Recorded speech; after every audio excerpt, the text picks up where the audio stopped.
Hi friends, మేము నిన్న night రత్నదేవ్ వెళ్ళాము. ఎందుకంటే మా తమ్ముని కోసం అది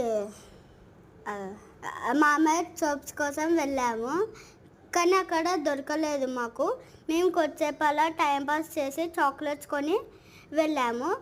ఫ్రెండ్స్, మనము డీమార్ట్ అయినా విజేత అయినా రత్నదేవ్ వెళ్ళినప్పుడు మనకు టైమే తెలీదు. ఎందుకంటే ఫుల్ టైం పాస్ చేస్తాం కాబట్టి. ఈ వీడియో అని మీకు నచ్చితే లైక్, షేర్ అండ్ సబ్స్క్రైబ్.